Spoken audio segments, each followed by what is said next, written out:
Queridos, desde algum tempo, creio que alguns meses, ainda nesse ano de 2020, nós começamos uma série que nós iniciamos chamando de 4 olhares. Na teologia a gente chama de harmonia dos evangelhos, mas a distinção dessa maneira como nós estamos, sempre que ministramos a palavra de Deus fazendo, é que nós estamos dividindo essa série em temporadas, e as temporadas em episódios. É só uma maneira mais moderna de falar de exposição bíblica continuada. Na primeira temporada nós falamos sobre os encontros, sobre os princípios, as maneiras como Mateus, Marcos, Lucas e João, os 4 olhares dos evangelistas, narraram o início da vida, da chegada do Messias, o início do evangelho de Jesus Cristo. Descobrimos que Marcos foi bastante objetivo, João foi resgatar a eternidade do verbo que se fez carne, Mateus começa com a genealogia e Marcos já começa a 110 por hora, já iniciando e contando milagres depois de Jesus ter sido batizado. Na segunda temporada, alguns episódios, nós falamos sobre os coadjuvantes da história de Jesus, tomando por base que ele é o grande protagonista, e desde João Batista, que o anunciou antecipadamente, passando por Maria, a própria mãe de Jesus, os apóstolos e todos os outros eram coadjuvantes, alguns coadjuvantes de luxo, pelo papel único e singular que exerceram. Nenhuma mulher foi mãe de Jesus, obviamente, como Maria foi, nem tampouco antecessor de Jesus foi outro senão João Batista, aquele que anunciou a sua vinda. Assim também cada um dos apóstolos, que ele escolheu propositadamente com as suas características, mas com a mesma missão. Corremos toda essa temporada e chegamos nessa agora, que é a temporada dos encontros.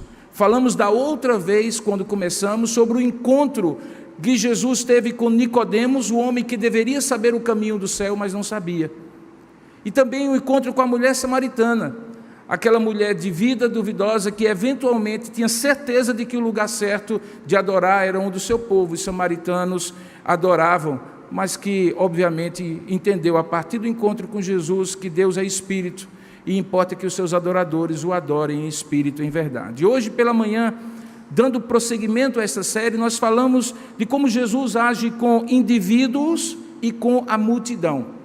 A partir daquele texto de Lucas, capítulo 19, que conta pequenos episódios de Jesus chegando a Jerusalém, vimos como em alguns momentos Jesus singulariza um sujeito como Zaqueu, diante de uma multidão, e o distingue de todo o seu passado, fazendo para ele um novo começo. Vimos que ao mesmo tempo Jesus está tratando com multidões que o saúdam dizendo bendito que vem em nome do Senhor, e que alguns dias depois vão dizer crucifica-o diante de Pôncio Pilatos. Multidão que era formada por discípulos, 2 que vão lá e preparam o jumentinho que Jesus usa para entrar, 12, um dos quais haveria de traí-lo, mas também multidão de inimigos contumazes, contínuos, como os principais sacerdotes, os principais dos religiosos, que estavam sempre questionando Jesus por inveja e despeito religioso. Pela manhã eu prometi que nós iríamos continuar nessa toada, nesse episódio novo, falando de como Jesus trata com multidões e ao mesmo tempo com o indivíduo. E o tema de hoje à noite é servir ou ser servido. E nós vamos descobrir que havia uma multidão que queria ser servida. Na verdade, precisava ser servida, embora com a motivação tortuosa. Enquanto que um só, ou quem sabe alguns poucos, individualmente, preferiram o caminho de servir ao invés de ser servido. Para isso, eu gostaria de convidá-los numa das únicas passagens que os 4 evangelhos contam, que é a passagem da primeira multiplicação dos pães. E eu vou usar a relação, a maneira como João capítulo 6 relata essa história. Esse é um milagre, o único milagre que é contado pelos 4 evangelistas. É uma das poucas passagens que estão nos 4 evangelhos. E dessas passagens, o único milagre que Mateus, Marcos, Lucas e João conta, e conta obviamente com algum outro detalhe que enriquece o todo da história. Veja o que diz a palavra de Deus, João capítulo 6, eu convido você que está aqui para abrir, você também, onde você estiver, por favor, não assista ao culto, como se você estivesse assistindo um filme. Participe e cultue, já que você não pode estar aqui. E eu espero que você esteja, então, cultuando ao Senhor. Vamos ler juntos? Você, por favor, acompanhe a leitura, que começa em João 6, a partir do verso 1. Diz assim a palavra de Deus: depois dessas coisas, atravessou Jesus o mar da Galileia, que é o de Tiberíades, e seguia-o numerosa multidão, porque tinham visto os sinais que ele fazia na cura dos enfermos. Então subiu Jesus ao monte do outro lado da travessia e assentou-se ali com os seus discípulos. Ora, a Páscoa, festa dos judeus, estava próxima. Então Jesus, erguendo os olhos e vendo que grande multidão vinha ter com ele, disse a Filipe, que era de Betsaida, uma cidade pertinho dali onde eles estavam: onde compraremos pães para lhes dar a comer? O evangelista João diz que ele dizia isto para o experimentar, porque ele bem sabia o que estava para fazer. Então respondeu-lhe Filipe: não lhes bastariam 200 denários de pão para receber cada um o seu pedaço? Cada denário era o salário de uma diária de um trabalhador braçal. Então um dos seus discípulos, depois daquilo que Filipe falou, verso 8, que era chamado André, irmão de Simão, informou a Jesus: está aí um rapaz que tem 5 pães de cevada e 2 peixinhos. Mas o que é isso para tanta gente? Disse Jesus: fazei o povo assentar-se, pois havia naquele lugar muita relva. Assentaram-se, pois, os homens em número de quase 5 mil, o que significa que, se contassem mulheres e crianças, talvez fosse o dobro desse número. Então no verso 11 ele continua: então tomou os pães Jesus e, tendo dado graças, distribuiu-os entre eles os discípulos, e também igualmente os peixes, quanto eles queriam. E quando já estavam fartos, disse Jesus aos seus discípulos: recolhei os pedaços que sobraram, para que nada se perca. Assim, pois, o fizeram e encheram 12 cestos de pedaços de pães, dos pedaços que sobraram, dos 5 pães de cevada, aquele que havia sobrado depois de haverem comido. Vendo, pois, os homens o sinal que Jesus fizera, disseram: este é verdadeiramente o profeta que devia vir ao mundo. Sabendo, pois, Jesus que estavam ali com o intuito de arrebatá-lo para o proclamarem rei, retirou-se novamente, sozinho, para o monte. Que Deus abençoe a sua palavra lida. Amém. Curva a sua cabeça por um instante, vamos falar com Deus. Você que está aqui e também você que está remotamente. Ó Deus amado e querido Pai, nós te damos a honra e a glória, porque sabemos quão gracioso é o teu coração em nos receber aqui na tua presença. Sabemos que este lugar não foi construído para ser um lugar de adoração, mas desde que colocamos os pés aqui e o consagramos a Ti, dia após dia, o Senhor misericordiamente tem se feito presente, recebido o louvor, a adoração do Teu povo e falado conosco. Nós esperamos que Tu faças isso mais uma vez hoje à noite. Reconhecemos que, ó Deus, semelhantemente àquela multidão, muitas vezes te buscamos por interesses e motivações que não são as melhores, mas também sabemos que Tu estás aqui para ser adorado e já te adoramos, para ser louvado e para receber ações de graças que também já te entregamos. Agora fala conosco, assim como pelo sinal da multiplicação dos pães, ficou claro que Tu eras o Rei, que Tu és o Rei, pela Tua palavra, o maior de todos os sinais, no coração do homem pecador, também revela-te como o Rei que está para voltar, aquele que, tendo todo o direito de ser servido, preferiu servir. Que o Senhor também nos ensine assim, é o que nós oramos em nome e para a glória de Jesus. Amém. Há dois momentos nos evangelhos em que Jesus opera a multiplicação de comida. O evangelho de João, ele estrutura-se a partir de milagres, que ele chama de sinais, tradução da palavra grega semeion, a ideia de que algo está sendo sinalizado, algo inferior que sinaliza algo muito maior, e a partir desses sinais, encontros, e a partir desses encontros, ensinamentos. Se você pegar o evangelho de João, nos seus capítulos todos, você vai encontrar uma sequência que ora começa com um sinal e termina com um ensino, ora começa com um ensino e termina com um sinal.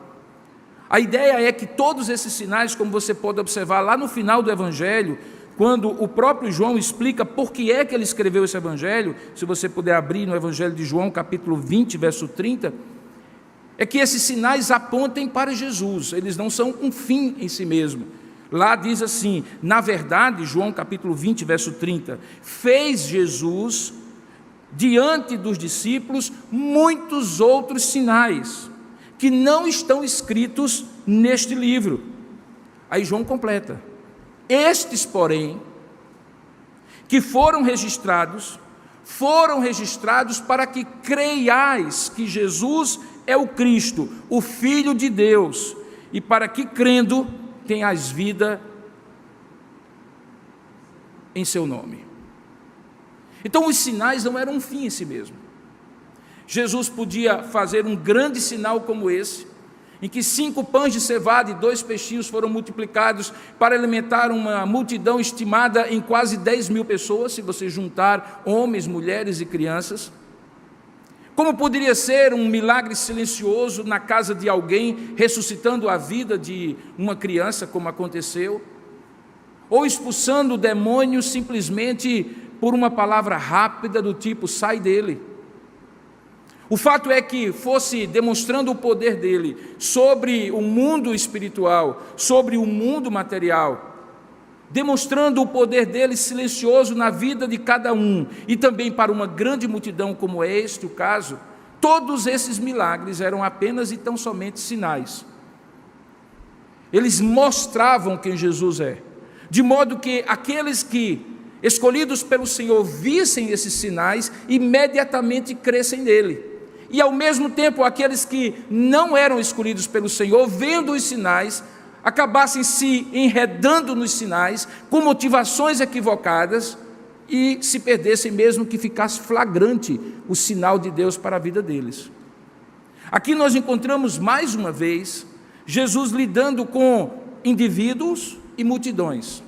E fica claro que a multidão aqui tinha uma motivação completamente equivocada. Se você voltar ao texto, você vai perceber que quando eles circundam o mar da Galileia, enquanto Jesus atravessa com os seus discípulos, e chegam do outro lado, diz o texto que esta multidão, que era numerosa, veja aí o verso 2, estavam seguindo Jesus, porque elas tinham já visto os sinais que ele fazia na cura dos enfermos.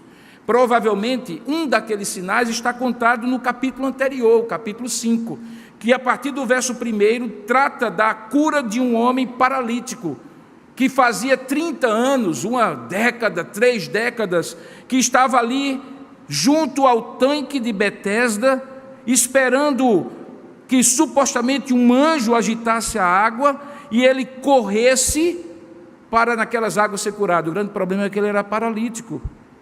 E o texto diz que enquanto ele estava se deslocando, outras pessoas, mesmo que fossem cegos ajudados por outros, surdos, mudos ou qualquer outro deficiente físico, chegavam obviamente muito mais perto e muito mais rápido do que ele. Esse milagre provavelmente estava na mente, na lembrança dessa multidão, quando eles seguem Jesus.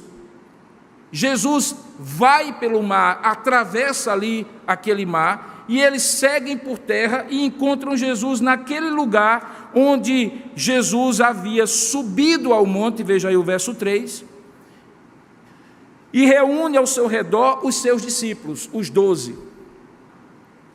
Pelo menos os 12 estavam ali. Não fica muito claro se apenas os 12.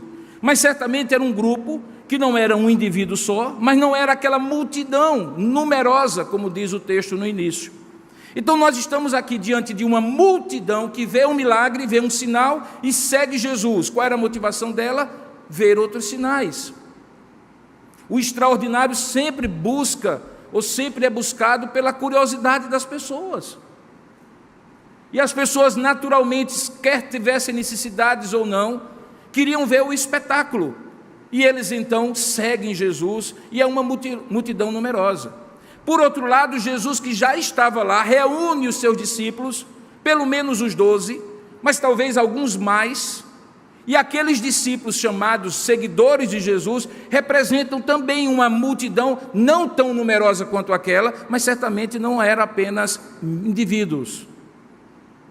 Eles faziam parte de um grupo que era distinto da multidão. Na verdade, alguém já estabeleceu que Jesus tinha 3 maneiras de tratar diferentes, talvez uma quarta poderia ser acrescentada. Jesus tinha uma maneira de lidar com as multidões, Jesus tinha uma maneira de lidar com os seus discípulos, Jesus tinha uma maneira de lidar com indivíduos, e eu acrescentaria, Jesus tinha uma maneira de lidar com multidões, indivíduos ou pequenos grupos que fossem claramente opostos a ele. Para cada um destes, Jesus tinha um modus operandi, uma maneira de agir.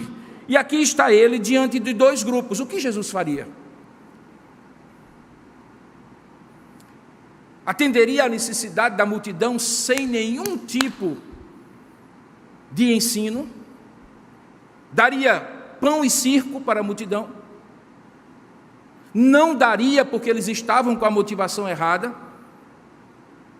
Como nós diríamos, mataria na unha para até que eles aprendessem a lição, para depois então ele fazer o milagre? Esqueceria a multidão, porque afinal de contas a massa é massa sempre de manobra de algum líder carismático. Se Jesus não tivesse o caráter que tem, talvez pensasse assim, e focasse apenas nos seus discípulos, deixando a multidão para lá, afinal de contas eles se virassem? Bom, a narrativa diz que Jesus não fez nada disso. Na verdade, Jesus atingiu o coração de vários ali naquela multidão, de indivíduos e do pequeno grupo de discípulos, agindo, como eu falei, de maneira distinta para cada um deles. Vamos ver como é que aconteceu? Diz o verso 5, que naquela época, que era uma época de Páscoa próxima, Jesus ergue os olhos em determinado momento e vê aquela grande multidão que vinha ter com ele. Os outros textos paralelos dizem que quando Jesus vê aquela multidão, ele se compadece porque eles pareciam ovelhas que não tinham pastor. Jesus é movido por um profundo sentimento de empatia, pastor bom que ele é. Ele olha para aquela multidão e diz assim: eles não apenas estão com a motivação equivocada, mas eles estão completamente perdidos na vida, e a motivação equivocada deles é sinal dessa perdição. Eles estão sem guia, sem alguém que nutra, que tenha a vara e o cajado para orientá-los no caminho. A necessidade daquela multidão, da perspectiva de Jesus, não era apenas ter a sua alimentação como eles achavam que era, ou ver sinais como eles pensavam que era. Não, Jesus olha para aquela multidão. Os outros textos paralelos dizem que ele olha com um olhar de pastor, e vendo aquela grande multidão, ele então começa um processo muito interessante, porque ao mesmo tempo que ele está preparando o cenário para multiplicar o pão, o próprio texto diz que ele, quando pergunta o que ele vai perguntar agora para Filipe, o evangelista João posteriormente diz: olha, ele perguntou porque queria de alguma forma provocar uma reflexão ali em Filipe, porque ele já sabia o que haveria de fazer. Diz o texto no versículo 6 que ele dizia o que ele haveria de dizer, como eu vou dizer agora, para experimentar, para testar Filipe, porque ele bem sabia o que estava para fazer. Jesus é um líder perfeito. Ele opera um milagre que atinge uma multidão, ensina um grupo de discípulos e aplica a lição que ele tem que dar a cada um que faz parte individualmente daquele grupo. Ele pergunta a Filipe, que era da região de Betsaida, ali pertinho: onde compraremos pães para lhes dar a comer? Você entendeu qual foi a pergunta que Jesus fez? Ele perguntou assim: me dê uma solução natural. E qual seria a solução natural? Comprar pão. Tem gente com fome. Onde é que nós compraremos pães? Queridos, havia condições deles comprarem alguns pães, porque, como nós sabemos a partir de outros textos, muitas mulheres e homens que seguiam Jesus tinham algum tipo de posse e colocavam numa bolsa em comum que era administrada por Judas Iscariotes e que servia para a manutenção deles nas caminhadas. Portanto, Jesus provavelmente estava se referindo ao que tinha de saldo na bolsa dos apóstolos. A solução que ele experimentou Filipe para ver se Filipe de fato tinha uma visão espiritual do problema era: será que temos como comprar pães? E o problema não era nem talvez o dinheiro apenas, mas era também as condições. Diz o texto que era num lugar deserto. Em outro texto paralelo, ele diz até mesmo que alguém chega para Jesus e diz assim: despeça essa multidão, porque o lugar aqui é deserto e já vai se fazendo tarde, é preciso que eles vão para a cidade. Portanto, estava fora da cidade, para que eles possam ter ali onde se alimentar. Jesus ainda está trabalhando na mente de Filipe e dos demais que participam desse diálogo a ideia de que o reino dele não se materializa, embora tenha consequências materiais. É um reino espiritual. A fome maior é fome espiritual. O sinal apenas sinaliza aquilo que é a maior necessidade do coração humano. De modo que quando Filipe ouve aquela pergunta, ele responde naturalmente. Ele diz: olha, nem que tivéssemos 200 denários de pão, seriam suficientes para cada um receber um pequeno pedaço. É nessa hora que entra um dos primeiros discípulos de Jesus. Os 4 primeiros foram André e Pedro, Tiago e João. Então André, que era irmão de Simão Pedro, chega para Jesus e informa a Jesus que havia uma possível solução. E qual era a possível solução? Um rapazinho, agora não me pergunte como é que ele soube disso, estava no meio da multidão de quase 10.000 pessoas, com 5 pãezinhos de cevada e 2 peixes. Ou aquele rapaz era um tanto quanto esfomeado, ou certamente ele estava com aqueles pãezinhos e peixes, com a ideia de que talvez alguém próximo, um amigo ou um parente, um familiar, pudesse dividir a comida com ele. Porque não era muito lógico que ele tivesse 5 pães, nós estamos falando de 5 pães sírios, como é típico daquela região, e 2 peixes. Eu sei que tem gente aqui, alguns jovens e adolescentes, que tocariam isso sem nenhum problema, como eu já fiz há um tempo atrás. Porém, o lógico é imaginar que no máximo aquele jovem estava pensando no pai ou na mãe, em alguém da sua família que estivesse, ou um amigo que estivesse perto. Mas por alguma razão André sabe da história, e então informa a Jesus, dizendo no verso 9, está aí um rapaz que tem 5 pães de cevada e 2 peixinhos. Mas veja como é que ele conclui. Ele diz assim: mas o que é isso para tanta gente? André está na mesma toada de Filipe. Há um grande problema e naturalmente esse problema é insolúvel. E Jesus durante todo esse tempo está certo, já decidido que vai fazer o milagre. A pergunta que eu lhe faço é: por que essa demora toda, esse moído todo? Por que tantas delongas? Cuidando de ver alguma coisa ali, como é que seria, dar uma lição para um Filipe, ensinar algo para um André. Por que isso?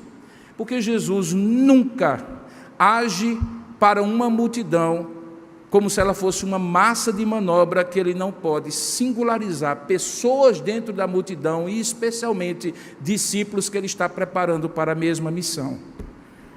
Então, todas as vezes que Jesus opera milagres, como por exemplo, quando ele ressuscitou Lázaro, ele faz uma oração e diz assim: Senhor, eu sei que tu me ouves, mas aqui para nós, eu estou dizendo isso porque eles precisam saber disso. O que é que Jesus estava se referindo? Àqueles que estavam ao redor dele, que precisavam ver e experimentar que de fato ele e o Pai eram um. Em outros milagres tantos, como por exemplo, quando ele ressuscita Talita, aquela criança, e diz: Talita, come, criança, menina, levanta-se. Ele deixa entrar na casa daquele homem que tinha aquela criança doente, que já estava, na verdade, morta, alguns poucos discípulos que faziam parte do seu núcleo mais central. Quando ele se transfigura no alto do Monte da Transfiguração, estavam lá com quem? Pedro, Tiago e João, e não era um barquinho, era no Monte da Transfiguração. Então você vai perceber que Jesus sempre ensina para alguns quando opera um milagre para a multidão. Eu resgato algo que eu falei pela manhã aqui, que quando nós estamos juntos como um povo que adora, que canta, que exalta o Senhor, saibamos que há coisas que nós só vamos aprender porque estamos em grupo, porque Deus tem lições para nós como família, como grupo, como igreja, como aglomeração de gente, no ajuntamento solene do Senhor. Mas quando Ele faz isso, Ele nunca deixa de falar algo que especialmente cada um de vocês precisa ouvir, porque Deus nunca trabalha no atacado sem pensar no varejo do coração humano. E isso fica muito claro. Ele vai todo esse diálogo enquanto a multidão está a essa altura, vendo o sol baixar, a fome aumentar, e perdida sem saber, porque até agora o texto diz que Jesus não havia feito nenhum milagre. Sempre teria alguém nessa multidão para dizer assim: pense num tempo perdido. O dia já acabou. Disseram que aquele homem que está aí, que curou o paralítico, operaria outros sinais, e aqui estamos nós. Eles estavam fatigados e provavelmente dispostos a desistir. Quando André então traz a solução, Jesus então opera o milagre. Esse é o tipo do milagre que tem uma característica. Existem milagres que acontecem assim como ocorreu a criação, ex nihilo, do nada. Deus simplesmente faz, sem levar em conta quem crê ou quem não crê, quem pede ou quem não pede. Ele faz porque quer fazer. Ele não precisa de nenhum material pré-existente para fazer. Na verdade, Ele faz dizendo apenas e tão somente aquilo que Ele quer que faça. Quero, fique bom, e a pessoa fique boa. Ou então, levanta-te e anda. É a palavra do seu poder. Aliás, Hebreus diz que todas as coisas foram criadas e mantidas pela palavra do seu poder. O que significa que não somente a criação, mas a providência de Deus, que é a direção, a provisão e a proteção de Deus sobre o seu povo, podem e são guiadas simplesmente pela sua vontade. Mas há alguns milagres que Jesus usa de expedientes que são muito interessantes. Aqui ele usa os pães e os peixes. Naquele homem que foi curado, ele usou a saliva com barro, fez uma mistura e coloca nos olhos daquele homem. E no caso dele, o milagre vai acontecendo progressivamente. Como é que Jesus opera? É matéria da sua soberana vontade. Aqui ele quis usar os pães e os peixinhos. E a minha segunda pergunta para a sua reflexão é: por quê? Eu sempre gosto de fazer perguntas ao texto. Por quê? Por que ele precisou dos pães? Ele precisaria? Não. Precisar, ele não precisaria. Ele decidiu precisar. E quando Deus, que pode fazer todas as coisas, decide precisar de algo, é porque tem alguma razão. Quando Deus, por exemplo, decide precisar da minha boca para pregar nessa noite, tem alguma razão. Mas eu poderia simplesmente sentar nessa cadeira e Deus falaria pela sua palavra, simplesmente se ela fosse lida. Na verdade, Ele já fala pela sua palavra, simplesmente quando ela é lida, silenciosamente aí por você, durante o culto. Eu acredito que da mesma maneira como Jesus trabalha a consciência espiritual de Filipe e de André, colocando uma situação que naturalmente seria insolúvel, aqui ele usa daquele expediente de pegar o pão e o peixe para singularizar uma opção que sempre é necessária que alguém faça quando está numa multidão, que é a opção de ser servido ou servir. Você percebe o que acontece aqui? Eu não sei você, mas eu já tive filhos que eram crianças e adolescentes. E quando você pede a criança e adolescente para dividir o que tem, você já sabe o que é. Normalmente eles dizem: é meu, quem quisesse que trouxesse. Mas esse aqui simplesmente oferece. E é curioso porque diz o texto que Jesus tomou os pães, verso 11, depois de ter dito a todos que se assentassem. Portanto, todos já tinham uma expectativa que algo extraordinário iria acontecer. E ao tomar os pães, verso 11, Jesus usa aqueles pães para fazer o milagre. Aquele jovem é colocado nessa história somente por João, os outros não contam aquele homem, os pães aparecem no relato de Mateus, Marcos e Lucas, do nada. A João não, João detalha, porque eu acredito que aqui ele estava querendo ensinar que para alguns milagres e ações de Deus, o Deus que pode fazer tudo sozinho decide usar alguém, ou alguns, um rapaz, um pastor, um crente como você. E o que ele usa? O que nós temos. Ele não usa o que nós não temos, ele usa o que nós temos. O rapaz tinha, e o que ele tinha, ele dedicou, e ele fez isso para nos ensinar, creio eu, que da mesma maneira como Filipe e André precisaram acreditar que a solução não era natural, era sobrenatural, porque eles estavam no lugar deserto e 200 denários não seria suficiente para alimentar aquela multidão. Aqui ficou claro para aqueles dois homens, para os discípulos e para todos nós, inclusive eu e você nessa noite, que Deus, quando quer usar alguém, Ele usa singularizando uma pessoa diante de uma multidão. Porque Ele nunca trata com multidões sem tratar com indivíduos. O texto diz no verso 11, continuando, que ele tomou os pães, e é muito curioso, porque a expressão que está aqui é: e tendo dado graças, euharistém, de onde vem a palavra eucaristia, que não é outra coisa senão o gesto que Jesus depois vai fazer na última Páscoa, quando tira o pão do seu uso natural e o vinho do seu uso natural e dá a eles um novo significado. O pão passa a ser símbolo do seu corpo, e não apenas da libertação do Êxodo, e o vinho passa a ser símbolo da nova aliança, e não apenas do cordeiro pascal que foi pintado com sangue nas ombreiras das casas dos judeus no Egito.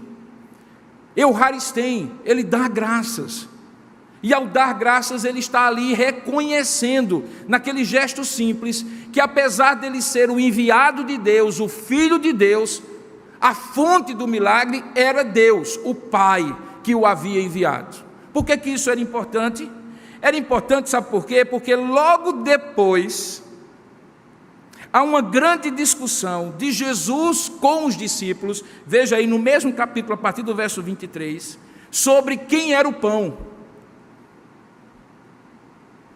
E qual era a discussão? Os discípulos, os judeus, os fariseus, a multidão que ficara do outro lado do mar, veja aí o verso 22, quando questiona sobre aquele milagre e tudo mais, eles desenvolvem um raciocínio, onde eles dizem assim, particularmente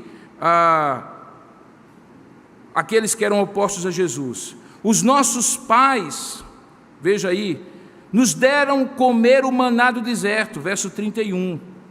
E aí Jesus diz assim: olha, não foi Moisés quem vos deu o pão do céu, verso 32. O verdadeiro pão do céu é meu Pai quem vos dá, porque o pão de Deus é o que desce do céu e dá vida ao mundo. E aí ele diz assim, ou disseram a ele: Senhor, então dá-nos sempre desse pão. E aí Jesus diz a sua famosa frase no verso 35: eu sou o pão da vida. O que vem a mim jamais terá fome, e o que crê em mim jamais terá sede. Então o milagre antes tinha a ver com esse ensino que Jesus queria dizer depois, do outro lado do mar, quando ele atravessa de volta.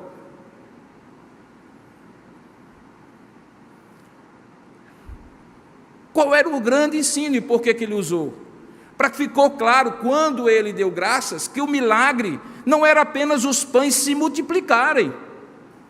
era que Deus tinha um pão celestial, que era Ele, que desceu do céu e que alimentaria não uma vez, e não porque o pão seria multiplicado, mas alimentaria de uma fome que era muito mais profunda, que era a fome de Deus, de significado, de propósito, de felicidade, de satisfação.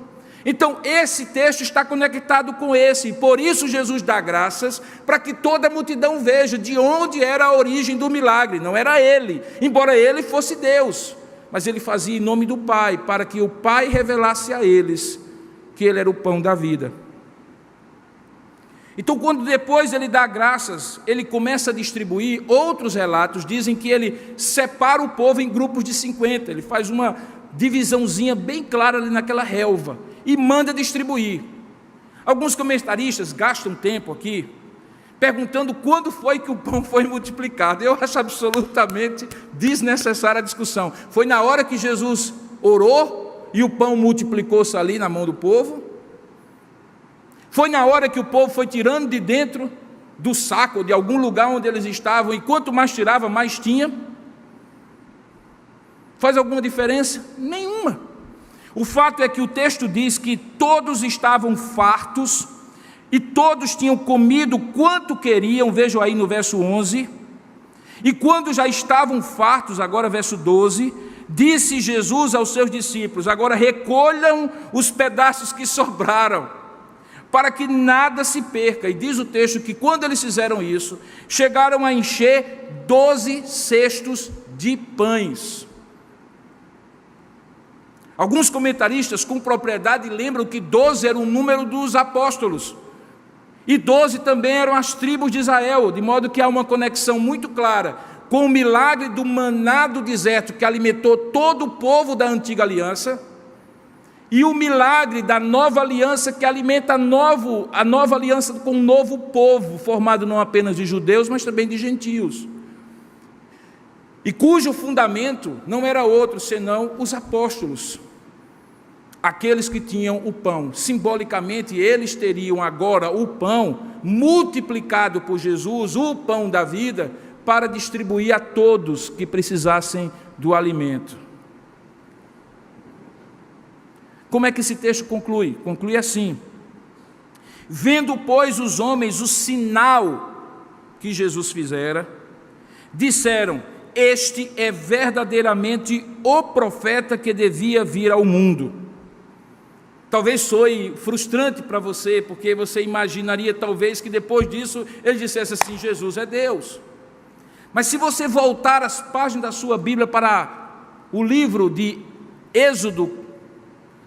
Deuteronômio capítulo 18, você vai descobrir que profeta era esse que eles se referiam.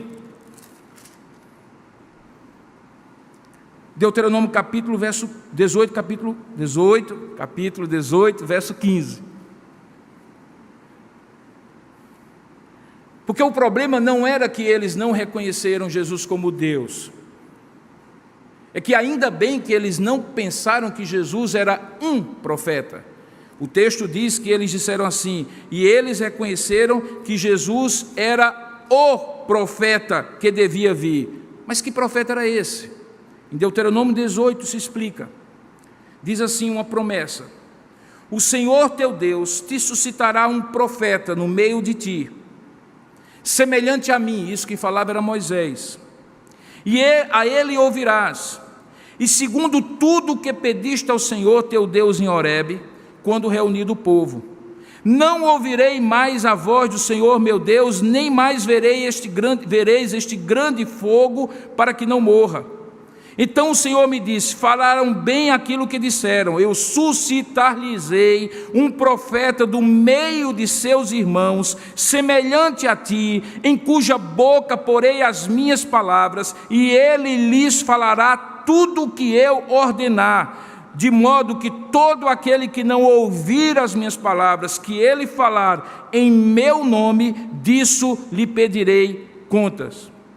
Porém o profeta, e aí ele vai fazer uma exortação àqueles que supostamente seriam profetas, que não este profeta que ele profetiza. Os comentaristas dizem, quando comentam esse texto de Deuteronômio 18, verso 15, que aqui nós encontramos uma alusão ao ofício profético de Jesus Cristo. Como você sabe, no Antigo Testamento havia 3 ofícios: o profeta, o sumo sacerdote e o rei. É Jesus, na nova aliança, que chama para si a completude e a convergência desses 3 ofícios. Por isso que ele é o nosso rei, o nosso sumo sacerdote, e nesse texto fica claro que ele é reconhecido como o profeta. E por que o profeta? Era aquele que traria a revelação completa, total e definitiva de Deus para o homem. Aquilo que todos os profetas do Antigo Testamento, em pedaços, previam e diziam acerca de Deus e do propósito de Deus para o seu povo, agora galvanizaria tudo e teria em Jesus o ofício profético, porque ele seria a própria boca de Deus. Ele diz isso em alguns momentos, ele diz: tudo aquilo que eu ouvi do meu Pai é o que eu transmito a vocês. Todas as minhas palavras eu transmito a vocês porque eu ouvi do meu Pai.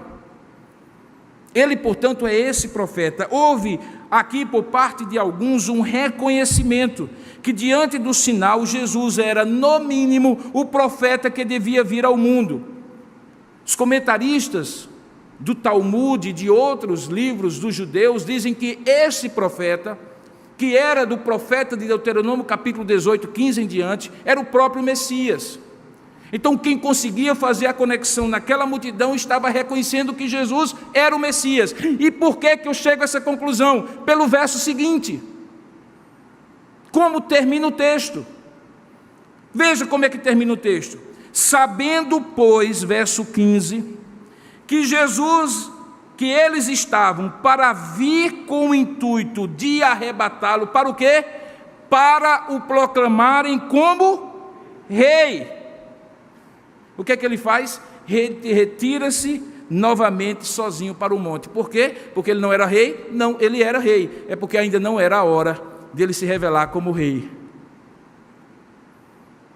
Então, o sinal que foi promovido por Jesus, foi promovido por Jesus para revelar a sua essência e o seu ofício, não apenas profético, mas também ofício real. E eu sugiro que esse milagre também nos serve para mostrar que Jesus também tinha um terceiro ofício que eu mencionei, o ofício do sumo sacerdócio. Por quê? Porque ele é aquele que, compadecido com a condição daquela multidão, provê a necessidade daquela multidão, exatamente aquilo que o sacerdote fazia.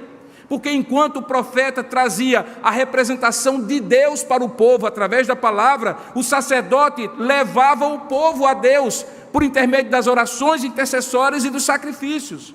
O sacerdote era aquele que se comovia com o povo, tanto é que Hebreus diz que nós não temos um sumo sacerdote que não possa compadecer-se de nós. Ele usa a mesma palavra, do mesmo atributo que aqui é dito, que o Senhor se compadeceu da multidão porque eles eram como ovelhas que não têm pastor. Então esse milagre é tremendo. Agora, para quem estava lá, desde o começo do dia, achando que Jesus ia fazer alguns milagrezinhos, se é que existem milagrezinhos, vê aqueles pães sendo multiplicados, enche a barriga e não percebe isso, perdeu o melhor da história. Porque o melhor da história é exatamente isso que eu estou expondo para os irmãos, que Jesus tem maneiras muito claras e definidas de lidar com multidão, com indivíduos, com grupos de indivíduos, sempre de uma perspectiva de cumprimento da sua missão, como rei, como profeta, como sumo sacerdote. E tudo isso no milagre de pães. O que está rolando aqui, para usar uma expressão mais jovial? É uma coisa maravilhosa que me encanta na palavra de Deus, irmãos, que é a capacidade de Jesus, principalmente Ele como Deus, de num só episódio, num só encontro, num só milagre, conseguir atingir situações e pessoas em necessidades e revelar aspectos e demonstrar o seu poder ao mesmo tempo que outros atributos, tudo ao mesmo tempo. como se fosse alguém que de fato é, que conhece a necessidade específica de cada um daqueles corações, de cada um daqueles que formavam um grupo, daquela multidão que estava ali, que tinha uma perspectiva do imediato, que fazia a fome acabar, mas tinha uma perspectiva do eterno, que queria revelar algo que estava além daquela necessidade imediata. E tudo isso só Jesus tem o poder de fazer. É maravilhoso. Não há como você olhar e dizer assim, não, outros fizeram assim. Não. Outros ensinaram assim. Não. O milagre da primeira multiplicação dos pães revela a existência de um Deus que age com indivíduos e com multidão, com grupos de indivíduos, contrários ou favoráveis, com boas motivações ou com más motivações, para atender situações e necessidades imediatas e também aquilo que é remoto, de uma maneira única, que justamente conclui, que faz justamente João concluir o que ele concluiu, o que eu li, que muitos outros sinais foram feitos por Jesus e que não estão registrados aqui, mas que estes sinais, inclusive este sinal, está registrado para que creiais que Jesus é o Filho de Deus, e que crendo tenhais vida eterna em seu nome. Eu não vejo nenhum outro com um propósito tão largo, tão amplo, tão profundo, tão geral e ao mesmo tempo tão específico, que faça por meio de um milagre aquilo que Jesus fez nessa ocasião. As aplicações desse texto, sinceramente, são tão vastas, são tão amplas, que eu não consigo imaginar o que eu pudesse dizer, nem que eu fizesse uma lista de 20 aplicações diferentes desse texto, para cada um dos irmãos, para cada uma das situações que estão aqui, que certamente Jesus conhece. Por isso eu vou resumir numa só, é que seja qual for a identificação que você tem com cada um desses personagens, se com o menino, se com Filipe, se com André, se com um grupo de discípulos, ou com a multidão que procurava com má motivação ver apenas um sinal, seja qual for, onde você se encontrar, tudo isso foi dito para que você creia que Jesus Cristo é o Filho de Deus, e que crendo tenha vida eterna em seu nome.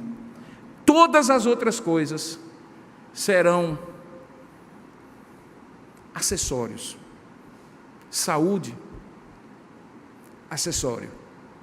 Provisão, acessório.